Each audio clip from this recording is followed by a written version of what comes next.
Bismillahirrahmanirrahim. Assalamualaikum warahmatullahi wabarakatuh. Waalaikumsalam warahmatullahi wabarakatuh. Alhamdulillah, alhamdulillahilladzi arsala rasulahu bil huda wa dinil haqq liyudhhirahu 'ala ad-dini kullih wa kafa billahi shahida. Asyhadu an la ilaha illallah wa asyhadu anna Muhammadan 'abduhu wa rasuluh. Allahumma shalli 'ala sayyidina Muhammadin wa 'ala Allahumma shalli ali wa sallim. sayyidina Muhammad. Jemaah salat subuh yang insyaallah dimuliakan Allah Subhanahu wa taala. Seperti biasa di Jumat subuh ada kajian, insyaallah kajian subuh, ba'da subuh. Insyaallah pada pekan kali ini kita akan membahas tentang Isra dan Mi'raj, mimpi atau nyata, bersama guru kita eh, Bapak Ustadz Kiai Haji Joni Anwar. Insyaallah. Mudah-mudahan kita yang hadir pada kajian kali ini mendapatkan keberkahan dari Allah Subhanahu wa taala. Teruntuk yang menyimak secara online, mudah-mudahan Allah panjangkan umur kita, Allah mudahkan segala urusan kita insyaallah. Begitu, mari kita sama-sama mendengarkan langsung pemaparan materi tentang Isra dan Mi'raj. Kepadanya kami persilahkan dengan hormat. Terima kasih. Bismillahirrahmanirrahim. Assalamualaikum warahmatullahi wabarakatuh. Amin ya rabbal alamin. Alhamdulillahi rabbil alamin. Wassalatu wassalam asrofil anbiya'i wal mursalin. Sayyidina Muhammadin wa ala alihi wa sahbihi ajma'in. Rabbi a'udzu bika min hamazatis sayatin wa a'udzu bika rabbi ayyahdurun. Qala rabbi israh li sadri wa yassir li amri wahlul 'uqdatam min lisani yafqahu qawli. Rabbi zidni ilman warzuqni fahman. Wa qala Allah Ta'ala fil Qur'anil Karim. A'udzu billahi samii'il alim minasy syaithanir rajim. Bismillahirrahmanirrahim. Subhanallazi asra bi'abdihi lailam minal masjidil haram ilal masjidil aqsal lazi barakna haulah. Allazi barakna haulahu linuriyahu min ayatina innahu huwas sami'ul basir. Sadaqallahul azim. Aku berlindung kepada Allah dari gangguan setan yang terkutuk dengan menyebut nama Allah yang Maha Pengasih lagi Maha Penyayang. Maha suci Allah yang telah memperjalankan hambanya pada malam hari dari Masjidil Haram ke Al-Masjidil Aqsa, yang telah kami berkahi sekelilingnya agar kami perlihatkan kepadanya sebagian dari tanda-tanda kebesaranku, kata Allah. Sesungguhnya Allah lah saja yang maha mendengar lagi maha melihat. Jamaah salat subuh Masjid Raya Nurul Hidayah yang amat sangat saya hormati, yang amat sangat saya muliakan, yang amat sangat saya cintai. Mudah-mudahan kita semua diberikan oleh Allah kesehatan yang sempurna, kelapangan rezeki yang barokah, diberikan keluarga kita sakinah, diberikan kita semua dari Allah, yaitu ringannya kaki kita untuk melangkahkan ke masjid untuk sholat berjamaah atau bersilaturahim. Jamaah subuh yang berbahagia, bulan ini adalah bulan Rajab. Bulan Rajab adalah bulan yang salah satu diistimewakan dari bulan-bulan yang lain. Karena apa? Karena di dalam bulan Rajab tersebut, di antaranya adanya perintah solat atau diisrakannya, diperjalankannya Rasulullah Muhammad sallallahu alaihi wasallam. Jamaah yang berbahagia, ketika telah terjadi peristiwa Isra dan Mi'raj, kampung-kampung di tanah Arab sana, penduduknya membentengi diri dari ucapan Nabi Muhammad sallallahu alaihi wasallam.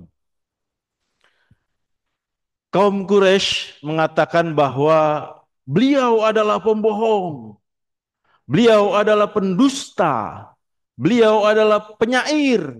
Muhammad itu adalah orang yang ahli mimpi. Begitulah predikat yang disandangkan oleh baginda untuk baginda yang mulia dari kaumnya. Dan kaumnya itu pun ada sebagian yang kaum muslim. Jadi para penduduk kampung yang tidak mengetahui duduk persoalannya termakan dengan isu tersebut. Termakan dengan tuduhan-tuduhan dusta tersebut.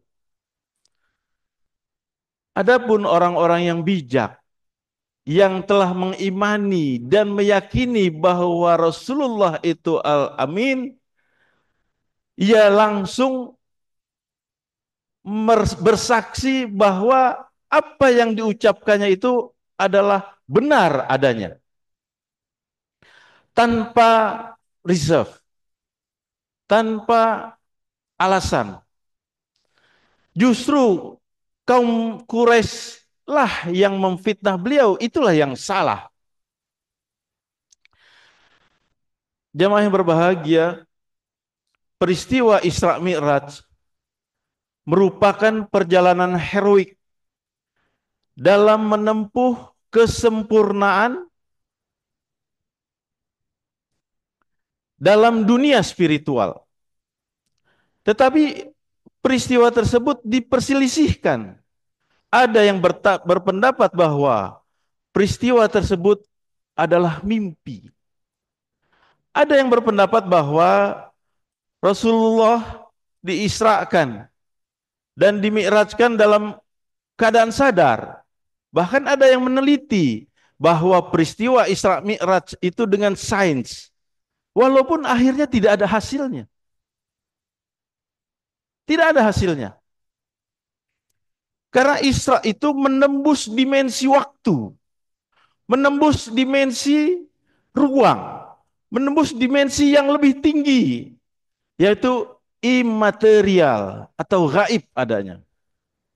Artinya tidak bisa diukur dan dikomparasikan dengan sains, apalagi teknologi yang dikembangkan oleh Barat yang sekuler itu.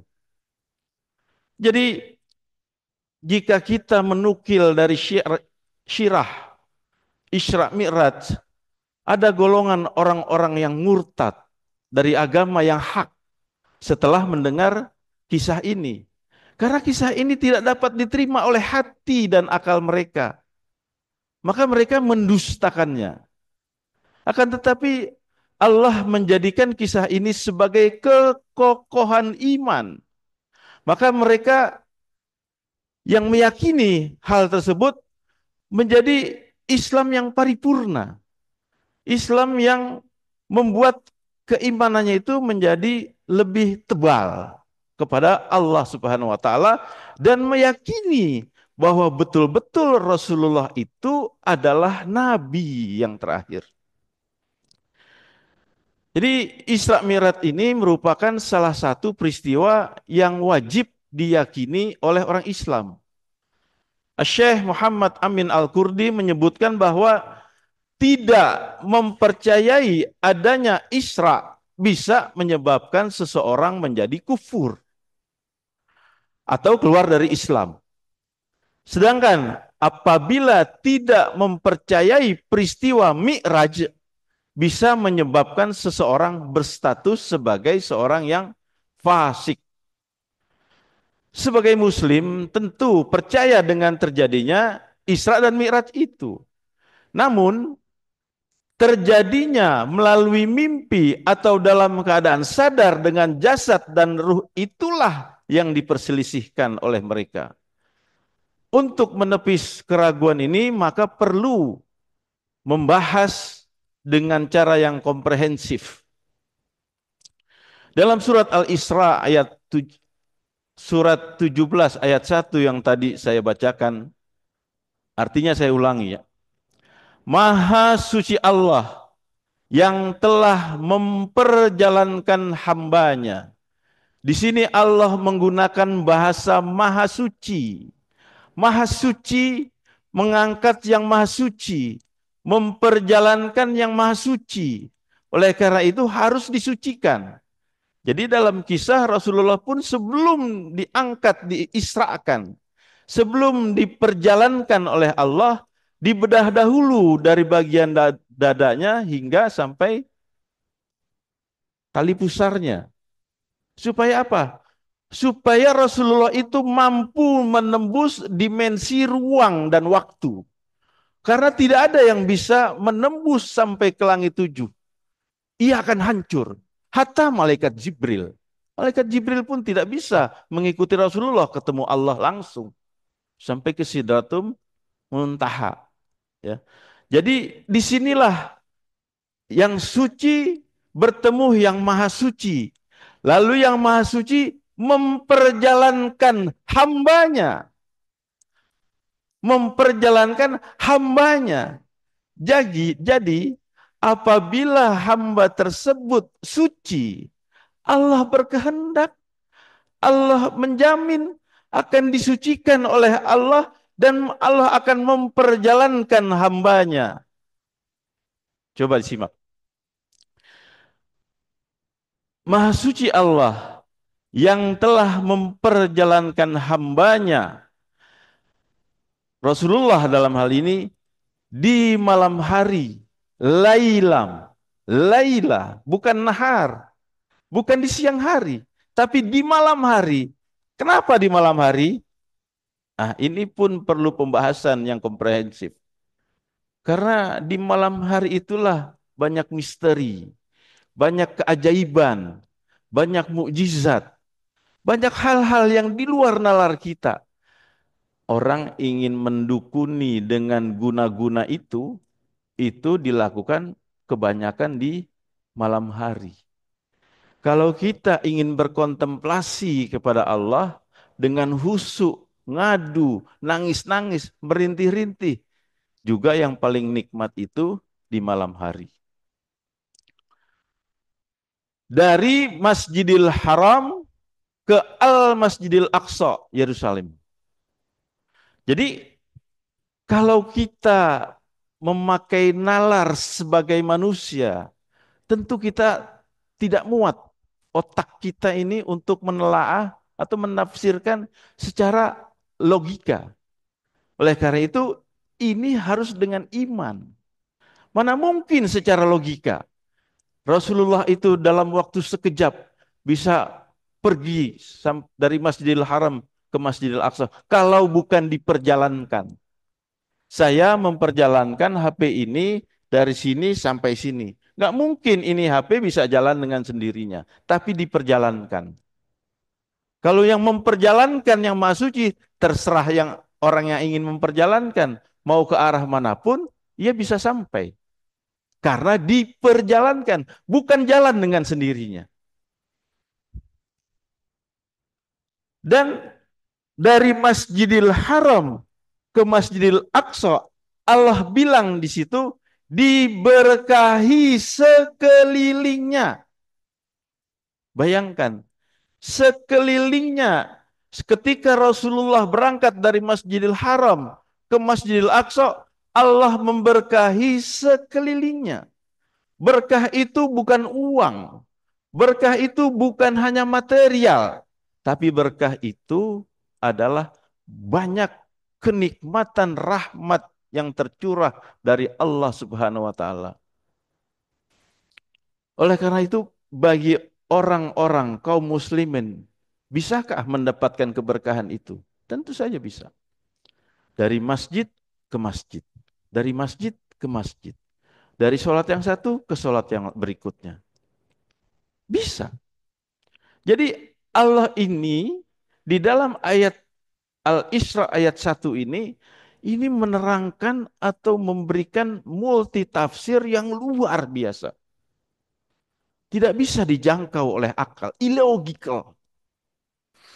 Oleh karena itu, diberkahi sekelilingnya, yaitu ketika orang tersebut datang atau pergi ke masjidnya Allah untuk menunaikan ibadahnya, Allah berikan rahmat, Allah ampuni dosa, Allah berikan kesehatan. Bagi siapa? Bagi istrinya, bagi anak-anaknya, bagi suaminya, bagi keluarganya. Itu yang diberikan keberkahan oleh Allah. Lalu apa? Apa yang menyertainya? Holakohnya, pengajiannya, organisasinya, yayasannya, bisnisnya, sekolahnya, kuliahnya, pekerjaannya. Allah berkahkan. Karena apa? Karena dari masjid ke masjid. Dari masjid ke masjid. Dari masjid ke masjid. Itulah Allah berikan keberkahan kepada kita semua yang diringankan kaki kita ini pergi ke masjid. Oleh karena itu, jangan lepas dari masjid. Makanya di sini pun Allah menjelaskan bahwa dari Masjidil Haram ke Masjidil Aqsa. Allazi barokna haulah. Agar kami pertontonkan, kata Allah, agar kami perlihatkan sebagian, cuma sebagian dari kekuasaanku, kata Allah. Cuma sebagian saja yang dipertontonkan oleh Allah, yang diperlihatkan oleh Allah kepada kita. Tapi inilah ya kebanyakan dari orang saudara-saudara kita tidak memanfaatkan hal-hal yang seperti ini. Sayang sekali. Jamaah yang berbahagia, jadi hamba dalam hal ini, di dalam surat ini, adalah kalimat yang mengandung makna jasad dan ruh. Sebagaimana manusia adalah gabungan dari fisik dan ruh yang dikenal secara mutlak. Maka Isra terjadi dengan kedua unsur tersebut. Hal itu tidak terhalang secara logika. Saya mengutip Ibnu Katsir dalam tafsirnya mengatakan bahwa ada perbedaan pendapat. Apakah Isra Mi'raj itu terjadi dengan fisik beliau dan ruhnya atau dengan ruh saja?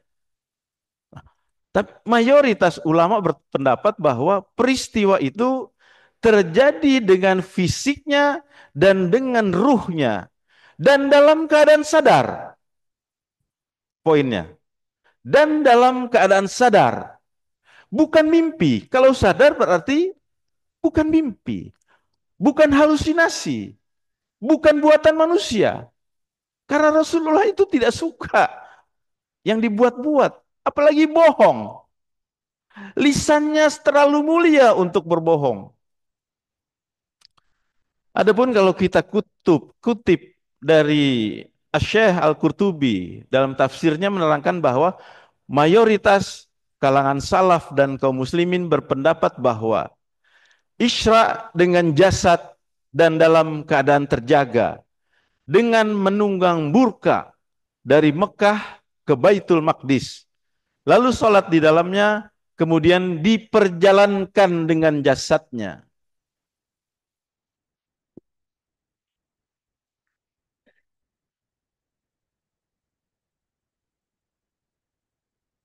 Kemudian ini untuk meyakinkan bahwa atau untuk menerangkan ke kaum Quraisy dan kita semua bahwa kita ini Isra Mi'raj itu betul-betul real adanya.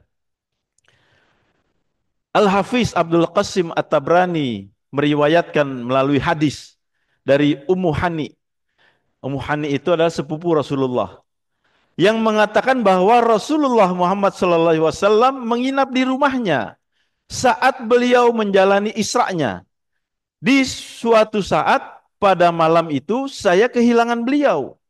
Perasaan inilah yang membuat saya tidak dapat tidur karena takut bila ada sebagian orang Quraisy yang mencelakakannya.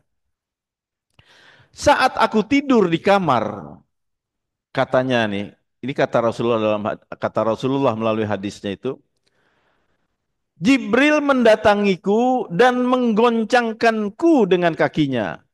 Lalu aku duduk, namun aku tidak melihat apa-apa.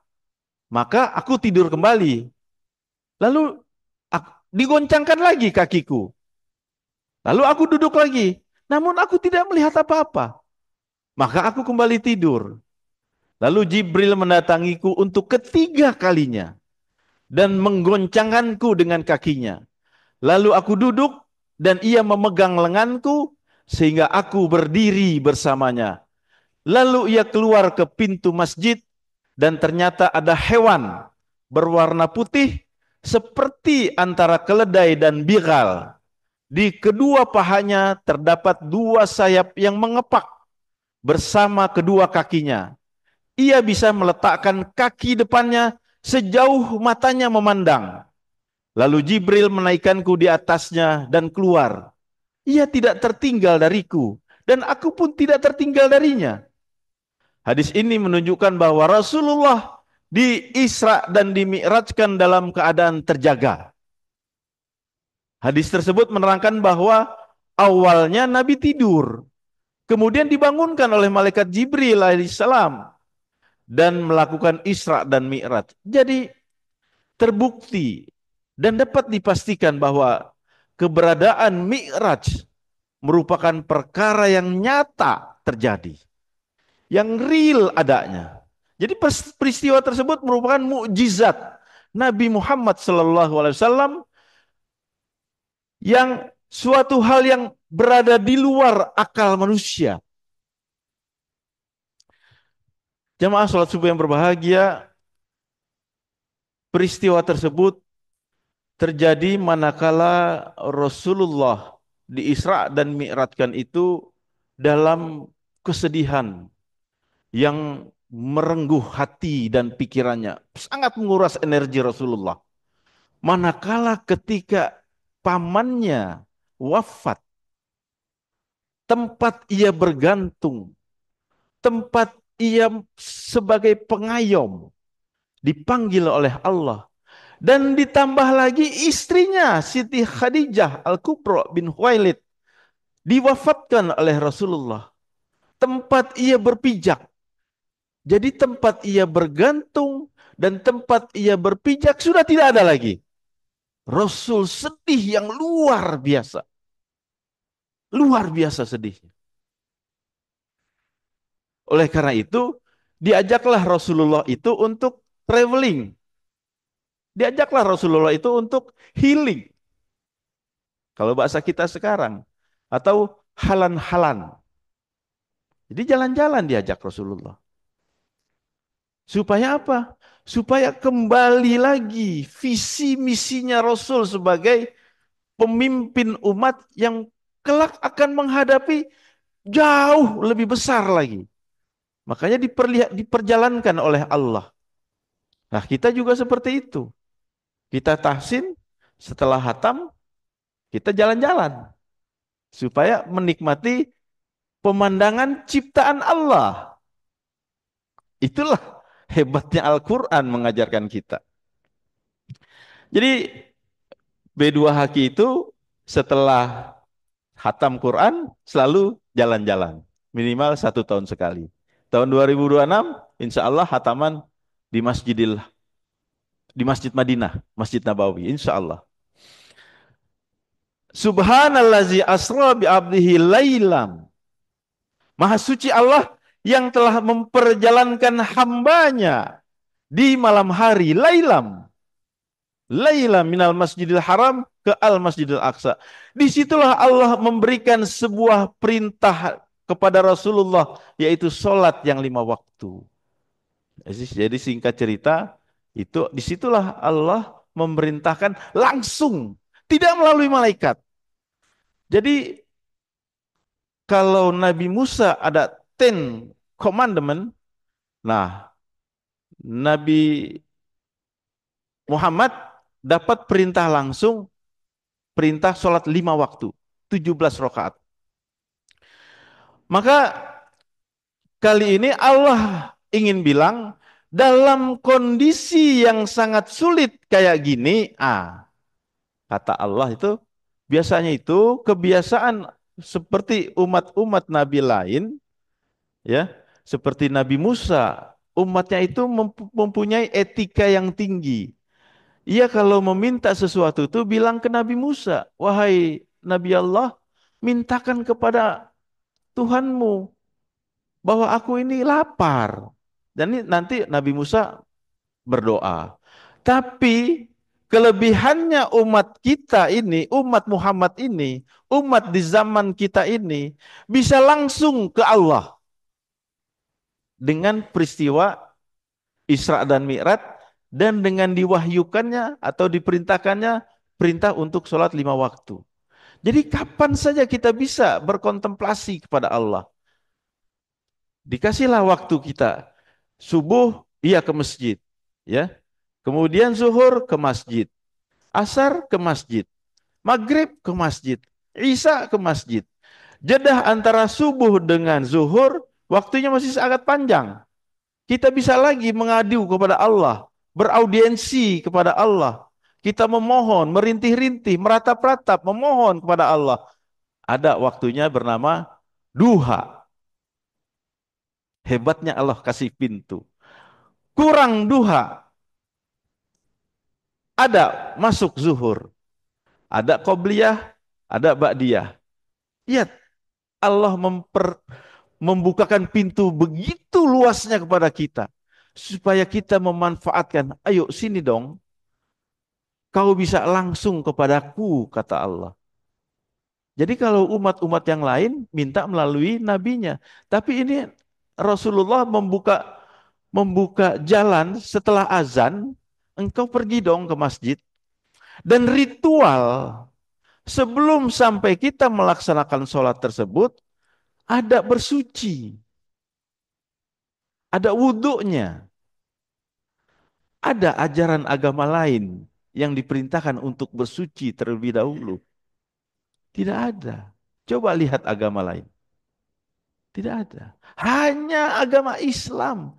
Itulah banyak orang yang menjadi mu'alaf karena ia mencintai Islam. Karena sebelum ia bertemu dengan zat yang maha suci, maka ia harus bersuci terlebih dahulu. Itu salah satu orang menjadi tertarik dengan hidayah. Karena ya diantaranya itu adalah istri saya. Istri saya itu kok katanya kalau saya dulu kata dia mau ke gereja bebas-bebas aja. Saya nggak mandi, boleh. Saya nggak wudu, boleh. Saya macam-macam dia cerita. Ya, sudahlah. Jadi Islam dengan sifat kesuciannya Allah memerintahkan kita karena engkau ingin bertemu dengan aku, maka engkau harus bersuci. Ya. Dan hanya agama Islam, lagi-lagi hanya beragama Islam. Ketika ia berhubungan badan dengan istrinya, diperintahkan pun kita harus bersuci, mandi wajib atau mandi janabah. Itulah kalau mereka tidak ada itu. Mau setelah itu dia ke gereja boleh-boleh saja. Padahal itu kotor. Itulah hebatnya Islam. Makanya amat sangat sayang sekali apabila tetangga kita, ya, apalagi anak istri kita tidak mau sholat, tidak mau bertemu dengan yang maha suci. Ya Allah, nikmat mana lagi yang kau dustakan? Fabi ayyi ala'i rabbikuma tukazziban. Lebih dari 16 kali Allah mengatakan seperti itu. Jadi bagi kita yang susah, bagi kita yang sedang sedih, bagi kita yang sedang sulit, bagi kita yang sedang sengsara, nggak tahu mau kemana ngomongnya, nggak tahu mau kemana bicaranya, ya sudah, ke Allah saja. Datanglah ke masjid. Insya Allah di situ ada ketenangan jiwa. Oleh karena itu masjid harus 24 jam. Saya mengusulkan kepada pengurus masjid, kepada ketua DKM dan pengurus masjid lainnya, saya mengusulkan di depan sana kita tuliskan sign light, ya, lampu, tulisannya jangan 24 jam, malah 25 jam. Mas MRNH open 24 atau 25 hours. Masya Allah. Jadi banyak sekali kejadian-kejadian yang saya alami, ya. Ketika kita mengalami kegundahan usaha kita, kegundahan dengan anak istri kita, karena setiap hidup mesti memiliki kesulitan. Setiap jiwa pasti memiliki masalah. Tidak ada yang smooth, lancar, tidak ada. Nah, pada saat itulah saya ke manusia, saya ngomong kepada manusia jauh dari ekspektasi saya. Pasti. Akhirnya kita datang ke masjid, kita meratap-ratap di masjid. Kita ngomong sama Allah bebas, kita menangis, kadang-kadang kita sambil tersenyum ngomongnya sama Allah, ya Allah, telah engkau banyak rizki yang kau berikan. Ya Allah, telah engkau berikan kepada hamba kesehatan, sehingga kaki hamba, perputaran roda kendaraan hamba, engkau mudahkan hamba bertemu dengan engkau. Di sini hamba bersyukur kepada engkau. Sebelum wajah hamba yang hamba agung-agungkan, sebelum isi kepala hamba, kecerdasan hamba, intelektualitas hamba yang hamba jadikan Tuhan sebelumnya, menyentuh tanah, mencium tanah yang terakhir. Kini hamba memohon kepada engkau ya Rob, berikan selalu keberkahan melalui masjidmu ini. Atau kita meratap, ya Rob, banyak sekali godaan.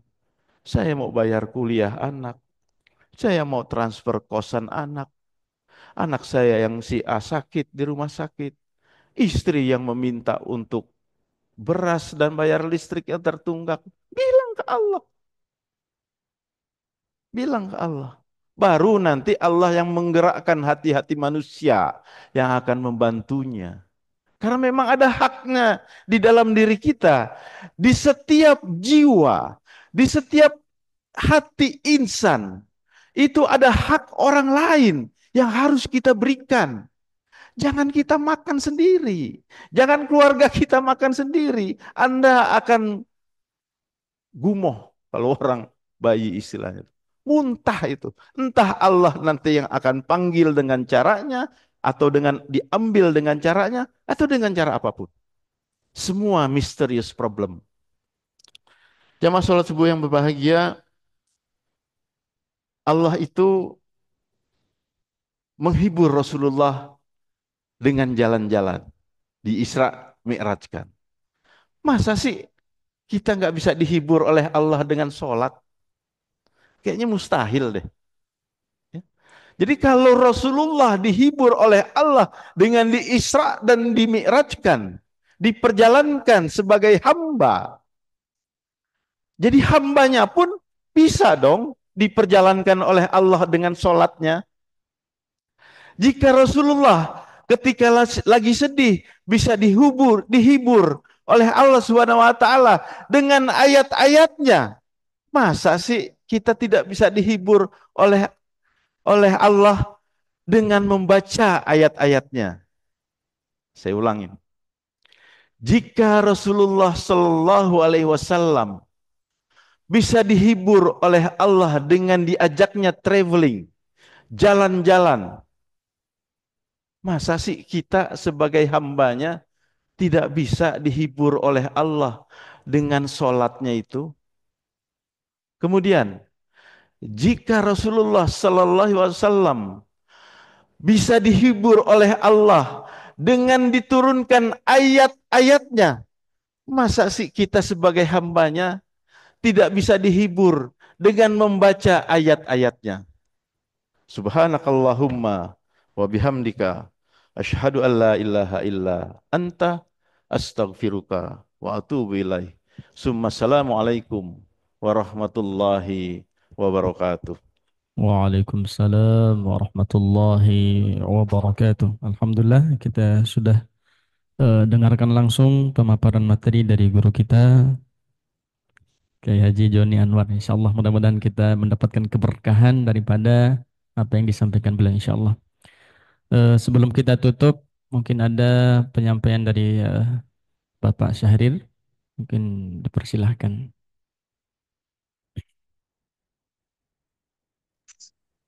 Terima kasih. Bismillahirrahmanirrahim. Assalamualaikum warahmatullahi wabarakatuh. Waalaikumsalam warahmatullahi wabarakatuh. Bapak-bapak, ibu-ibu, jemaah subuh, baik yang online maupun offline. Pertama-tama mari kita bersyukur kepada Allah SWT bahwa pada pagi ini kita bisa hadir bersama untuk mendengarkan tausiah yang berkaitan tadi intinya adalah Isra Mi'raj. Jadi apa yang dikatakan tadi oleh Ustadz kita bahwa itu menjadi sesuatu keunggulan kita sebetulnya. Dan jangan lupa bahwa uh, kewajiban yang satu ini langsung ya diterima Allah, diterima Nabi Muhammad di depan Allah Subhanahu Wa Taala. Itu adalah satu unggulan. Dan masalah sholat ini juga merupakan perhatian kita terus saja.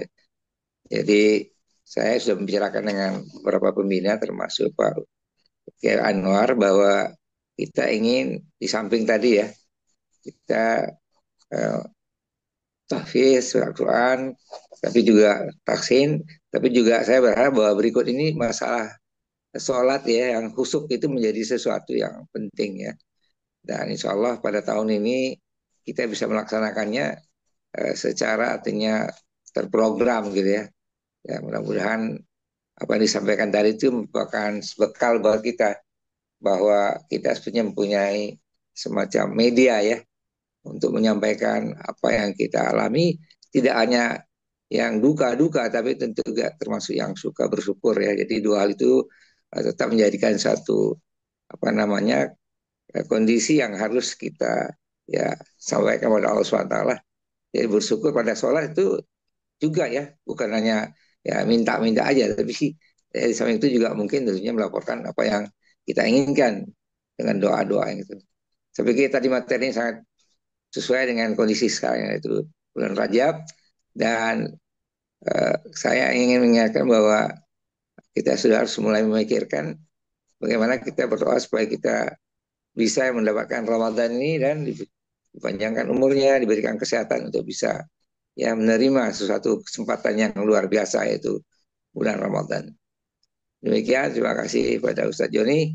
Dan mudah-mudahan apa yang disampaikan Terima dia akan kasih. menjadi ilmu Ya. buat kita semua. Demikian, wabillahi taufiq wal hidayah. Assalamualaikum warahmatullahi wabarakatuh. Waalaikumsalam Waalaikumsalam warahmatullahi warahmatullahi wabarakatuh. Baik, terima wabarakatuh. kasih.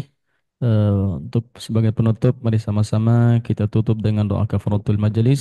Subhanakallahumma bihamdika.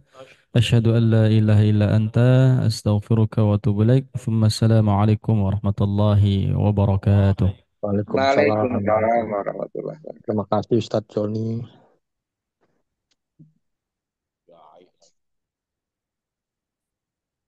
Guru, tadi mesti begitu tadi itu. Guru, tadi mesti gitu.